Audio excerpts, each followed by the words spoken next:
Hey guys, welcome to my channel. మన channel subscribe చేసుకోండి, like చేయండి, షేర్ చేయండి, కామెంట్ కూడా చేయండి. ఈరోజు అయితే నేను పీతల కర్రీ చేస్తున్నాను. ఫస్ట్ ఆఫ్ ఆల్ దీనికి ఆనియన్స్, టమాటో పీసెస్గా కట్ చేసుకోండి. ఇందులో ఆవాలు, జీలకర్ర వేసుకోండి, వెల్లుల్లిపాయలు వేసుకోండి, అలాగే అల్లం కూడా వేసుకొని బాగా గ్రైండ్ చేసేసుకోండి. ఇలా గ్రైండ్ చేసుకున్న తర్వాత కళాయిలో పసుపు వేసుకోండి. పసుపు వేసుకొని మనం ఏవైతే బాగా వాష్ చేసుకొని పీతలు ఉన్నాయో వీటిని బాగా వేయించుకోండి. వేయించుకున్న తర్వాత ఇలా వేయించుకోవాలి.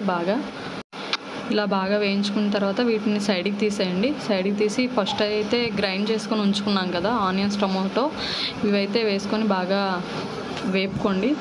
ఇందులోనైతే ముందుగా కారం వేసుకోండి, కారం, ఉప్పు వేసుకోండి.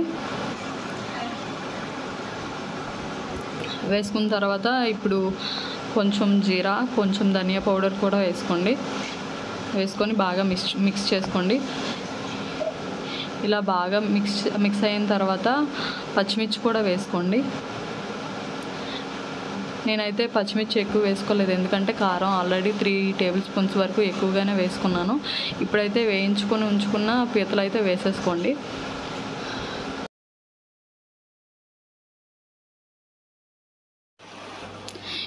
ఇలా వేసుకొని పీతల గ్రేవీలో మిక్స్ అయ్యేటట్టు బాగా మిక్స్ చేసుకోండి. మిక్స్ చేసుకొని దీనికోసం పీతల కోసం అయితే చింతపండు రసం అయితే వేసుకుంటే చాలా బాగుంటాయి పీతలు అయితే. ఇలా చింతపండు రసాన్ని అయితే తీసుకోవాలి. ఇప్పుడైతే చింతపండు రసాన్ని వేసుకోండి. కొంచెం వాటర్ కూడా వేసుకొని ఉడికించుకోవాలి. చూసారు కదా గాయ్స్, ఇప్పుడైతే ఇలా అయితే ఉడుకుతుంది. ఇలా దగ్గర అయిపోతుంది దానికదే. ఇలా ఫైనల్లీ పీతల కూర అయితే రెడీ అయిపోయింది. ఇందులో అయితే ఇప్పుడు కొత్తిమీర యాడ్ చేసుకోండి. ఇలా కొత్తిమీర వేసుకొని బాగా మిక్స్ చేసుకోండి. ఇలా మిక్స్ చేసుకున్న తర్వాత పీతల కూర అయితే రెడీ అయిపోయింది. వీడియో నచ్చితే లైక్ చేయండి, షేర్ చేయండి, కామెంట్ కూడా చేయండి గాయ్స్. బాయ్.